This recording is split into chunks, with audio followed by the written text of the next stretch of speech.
قاچاقبره. سلام او احترامات می ومنئ. د قاچاقبرې اتمې برخې ته ښه راغلاست درته وایم.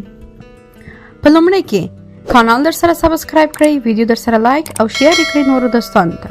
په تیره برخه کې مو تر هغه ځای پورې واورېده چې د لیمې ورور ځان وژنه وکړه او له دریم چت نه یې ځان راخطا کړ. شکر مې وویست د ورور غم مې راته دروند و. زما په درد یوازې هغه خور پوهېده چې ورور یې ځواني مرګی ترې باسلی وي. ماښام تیاره موټر راننوت. زموږ له زړه هم وینې څڅېدې، خو بس بهر راووتم. په بلال مې سترګې ولګېدې. خپل بکس یې چمتو کاوه. زړه مې وشو چې ورشم، لاس ترې راچاپېر کړم، سر مې د هغه په اوږه کېږدم او ښې ډېر سلګۍ یې په خوا کې وکړم. خو پښتو وه، دا کار ناشونی و. د ځان دومره کمزوري معرفي کول هم راته اسانه نه برېښېده. خو له دې مې ځان کنټرول نه شو کړی چې نږدې ورشم. زړه نازړه مې د هغه په لوري قدمونه واخیستل. ورغلم، خوا کې په چوپه خوله کېناستم. هغه د بکس یو طرف ته او زه یې بل طرف ته وم. بلال ډېر ځیرک زلمی و. د هغه هم ایله خط او برېت راغلی و. پرته له ویلو یې هم ډېر څه احساسول. په چوپه خوله یې زما پیغام د شپږم حس لوري واخیسته. راته یې کړه: ژوند چې څومره موږ فکر کوو دومره اسانه نه دی. زه پوهېږم نن تاسې د یوه سخت حالت څخه تېرېږئ. پوهېږم یو خوږ ورور دې له لاسه ورکړی دی. د ورور له لاسه ورکولو زور له بل هر چا ما ته ډېر ښه معلوم دی. له ما هم د هېواد ناسور جګړې درې ورونه واخیستل. د ورور مړینه د سړي ملا ماتوي. تا هم نن د ملا د ماتېدو درد ولیده. ته به دا هم په زړه کې راته وایې چې د تا مې بیا هم درد ډېر دی، ځکه چې تا خو د ورونو غسل او کفن ورکړ. جنازه دې وکړه، په ډېر عزت د خاورو ته وسپارل. قبر یې هم معلوم دی. له ما نه خو مې ورور ډېر ارمانجن لاړ. مسافر و، ډېره بې عزت لاړ، بې جنازې او کفنه ښخ شو. د قبر نښان یې هم موږ ته معلوم نه شو. هو، تاسې په رښتیا ډېر دروند غم لرئ. هو، ته په حقه یې. نن دې په رښتیا له ما غم زورور دی. خو تا نن دا هم ثابته کړه چې همت دې هم له ما زیات دی.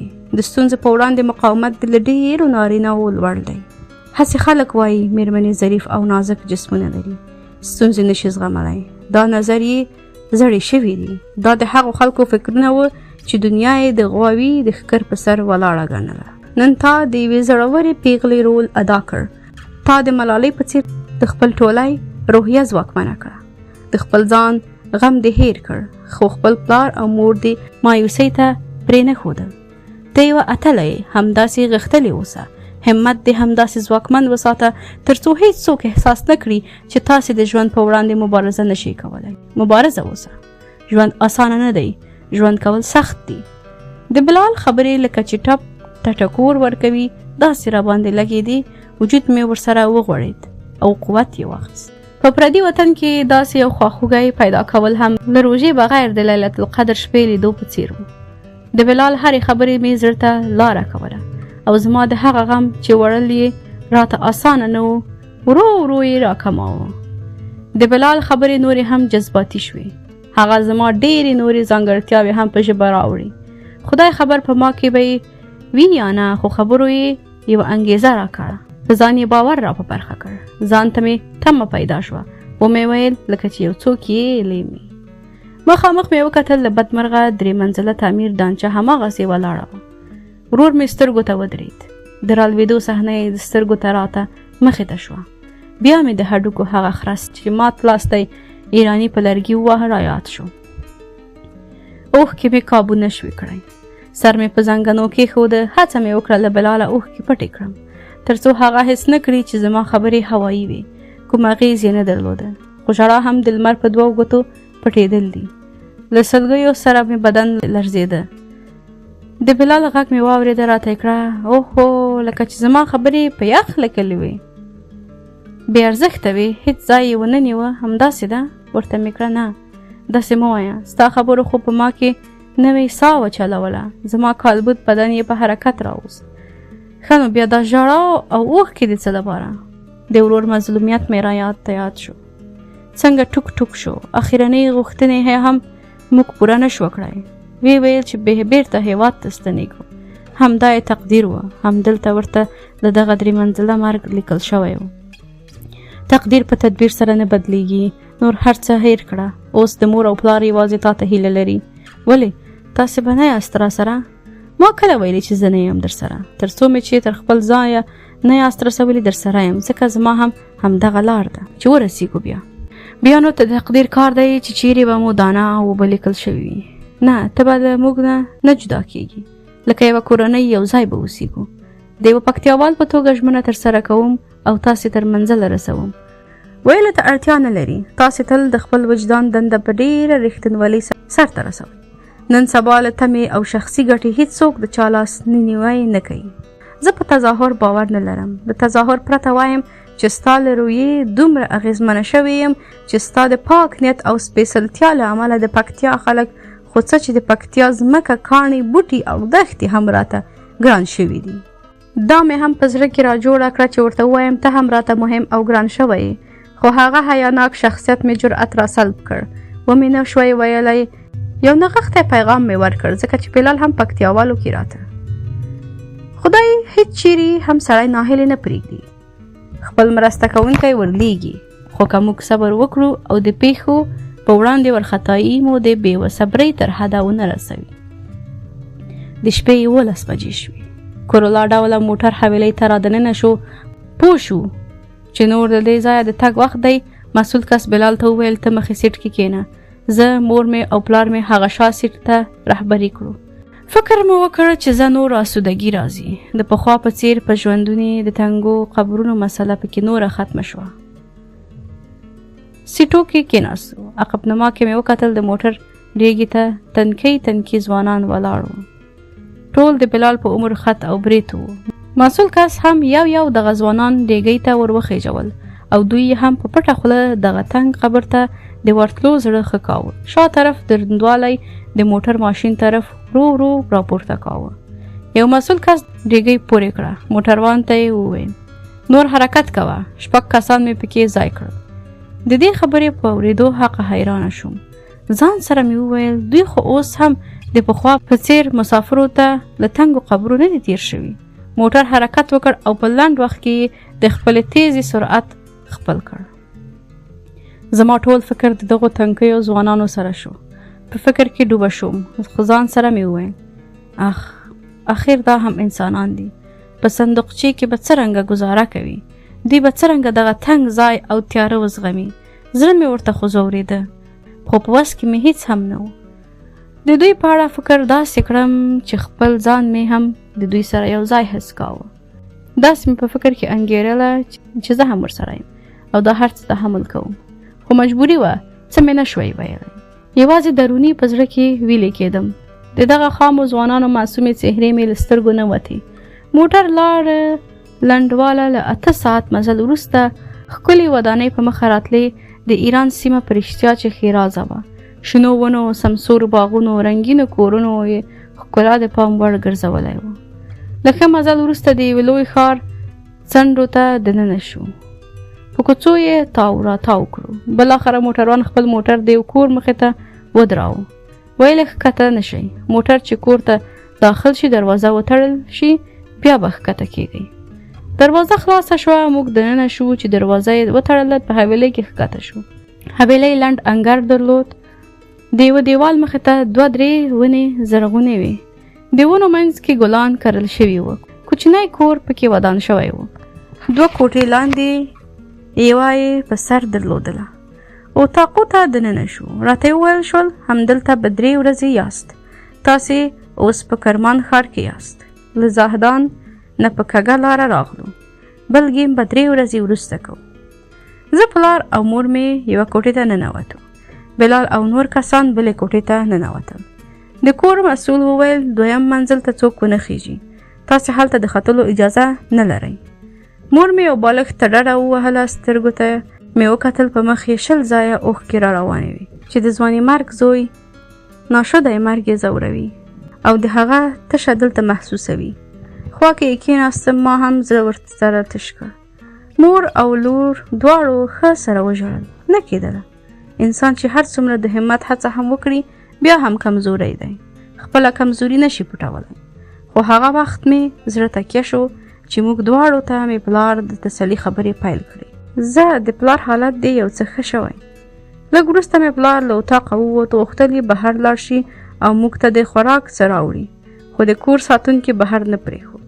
ویل یې چې اجازه نه لرئ، پیسې موږ ته راکوئ، هر څه فرمایش راکړئ دلته یې درته رارسوو. پلار مې یو چرګ ترې راوغوښت. څو ورځې مو څه نه و خوړلي. د ورور مرګ خو مې بیخي اشتها له منځه وړې وه. د لوږې مو ذاتي نس له ملا سره نښید. د چرګ له نوم سره مې یو څه اشتها پیدا شوه. مور مې هم ورته احساس څرګند کړ. لږ وروسته پوخ چرګ او ګرمې ډوډۍ مې پلار په لاسو کې نیولې وې. د څو سختو ورځو لوږو او تندو وروسته لومړی ځل یوې مناسبې ډوډۍ ته کېناستو. څو ګولۍ مې چې وخوړې، چرګ یې ډېر خوندور پوخ کړی و. بلال مې سترګو ته ودرېد. ډوډۍ مې په توني کې ونښېده. مور مې ژر اوبه راته ونیوې، خو پلار مې بیا په نصیحت پیل راته وکړ. ویلې لورې، وړې وړې ګولۍ کوه، دا ډېر وخت مو بسکټ او اوبه څښلي دي.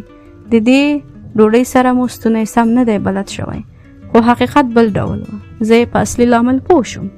نه پوهېدم څرنګه له چرګ نه یوه څه برخه وشکوم او په ډوډۍ کې ونغاړم. له مور او پلار یې پټه بلال ته ورسوم.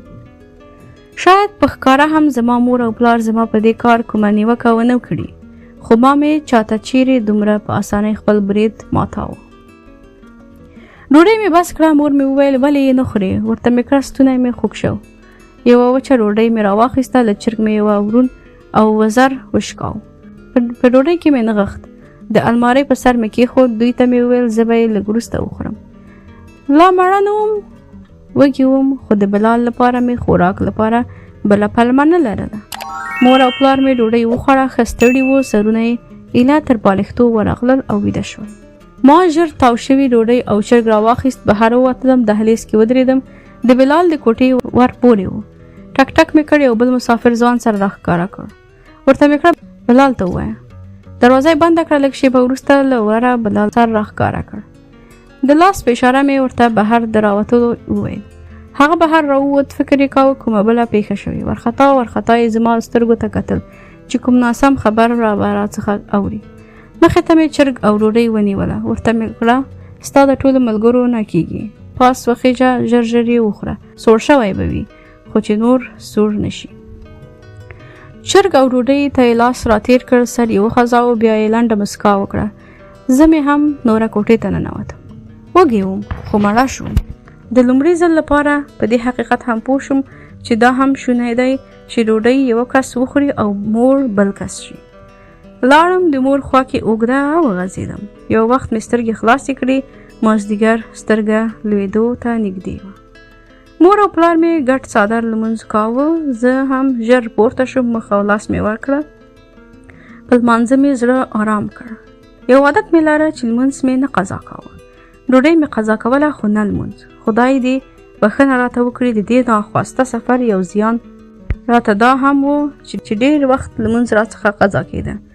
ما ته سخته وه چې د نارینه‌و مخکې اودس وکړم. د دې ځایه دوهم سهار هم راورسېد.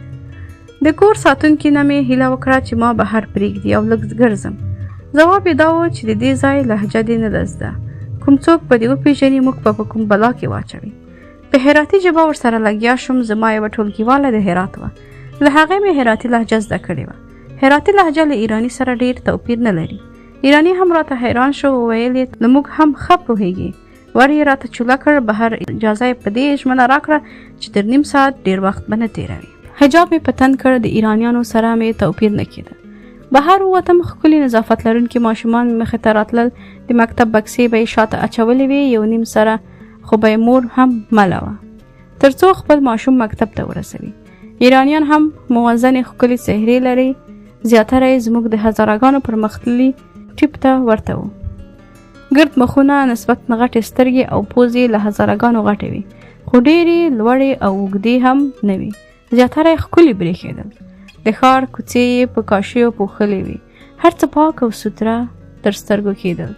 دغه کوڅې مې د کابل د هغه کوڅو سره پرتله کړي چې رنګ یې روچې له ښه کانالیزاسیون څخه بې برخې دی او کله کله خو د انسانانو په سرو وینو رنګېږي. بې واکه مې اسمان ته وکتل او دعا مې وکړه چې خدایه هغه لاسونه هم په خپلو وینو سره کړي څوک چې زموږ وینې تویوي او وطن مو رنګوي. ومې ویل خدای هغه خلک هم زموږ په سرنوشت اخته کړي چې زموږ په شر کې خپل خیر لټوي. مخ مې ور واړاو، په یوه سپین ګیري باندې مې نظر ولګېد. د سړک په سر میز ایښی و، شیان یې خرڅول. په کابل کې به موږ دغسې کار ته دستفروش اصطلاح کاروله. سپین ګیري هم د خرڅلاو شیان پرې کتار کړي وو. د میز په یوه څنډه کې د تازه ګلانو ګېډۍ هم ایښې وې.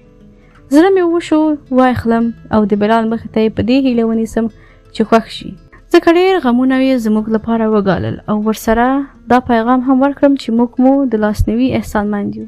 هیڅ وخت هم ستا دغه نیکي نه هېروو. خو ځوانیمرګ ورور مې سترګو ته ودرېده.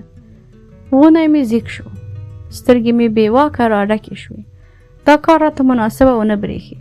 د ګلانو ګېډۍ مې بېرته په میز کېښوده. ژوند هم عجیبه وي، که ته خفه او یا خوشحاله خو کول غواړي چې ژوندی یې، نو ژوند پورې تړلي کارونه به حتما کوي، که یې غواړې او یا هم نه، خو کول ته به یې اړ یې. ساعت ته مې وکتل، 3 تېر شوي وو. ځان سره مې ویل اوس به ساتونکي څه درته وایي. په بیړه راتاو شوم. په 5 دقیقو کې مې تر دروازې ځان ورساو. دروازه مې ټک ټک کړه، چا خلاصه نه کړه. ځنډ شو، بیا مې وټکوله. د ساتونکي په ځای بلال خلاصه کړه. ورته مې کړه ساتونکی چیرې؟ هغه مو د خوراک توکو لپاره ولېږه. بیا خو کاشکې لږ ناوخته راغلی وای. ما ویل ساتونکی به راته په قار شي. نو څه دې کول؟ بس ده، د پام غلطولو لپاره مناسب فرصت و. نو ما ته دې څه راوړل مې، خو بیرته پښیمانه شوم. داسې څه دې اخیستل چې ته پرې پښیمانه شوې؟ پرېږدی. زه نه پوهېږم چې پرون ستاسې د غرمنۍ چرګ غوښې راکولو څخه به په کوم الفاظو مننه وکړم، او خدای زده تر کېدلی وم که څرنګه په ټول ژوند مې دومره خوند له کوم خوراک نه ده اخیستی. ډېر خوندور چرګ و. ورته مې وخندل. بیا مې ورته کړه عادي چرګ و، خو په لوږه هر خوراک مزه زیاتوي. هغه سترګې ښکته واچولې، ویې ویل دا خوند به رانه په ژوند هم هیر نشي. بې واکه مې له خولې ور ووتل. ورته مې کړه او ډالۍ کوونکی یې؟ بلال وشرمېده، رنګ یې والوت، غوښتل یې ځان خلاص کړي او هیڅ هم په دې اړه ونه وایي، خو مجبور و. بې ځوابه هم ځان ورته بد ښکارېده. په نظر یې په پرې خبرو کې وې. هغه هم بلال د خپل اتاق په لوري وخوځېده. زه هم د مور او پلار کوټې ته دننه شوم.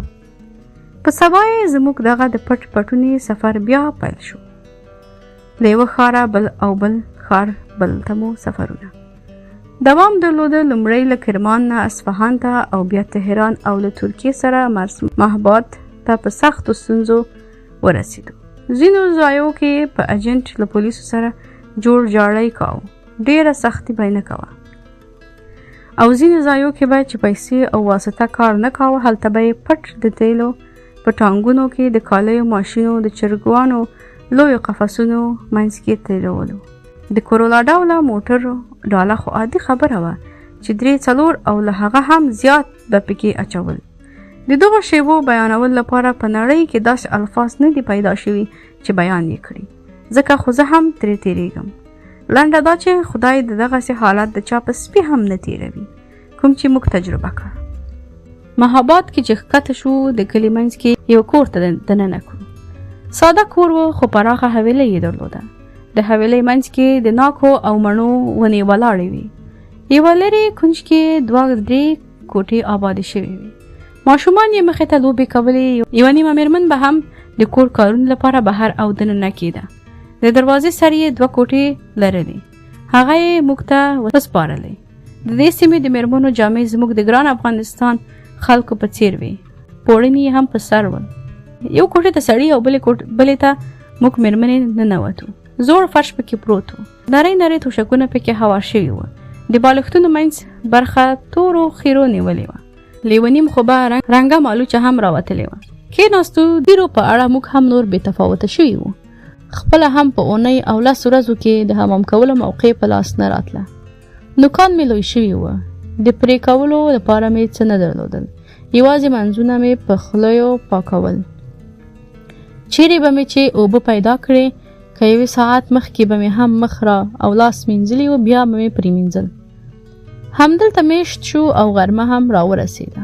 یوه وچه ډوډۍ او یو خام سور بانجان د نفر په سر را وویشل. لږ وروسته اجنټ هم راښکاره شو. هغه وویل نن ماښام ګیم دی، 4 ساعته به موټر کې مزل کوو. بیا د ترکیې سرحد ته رسیږو.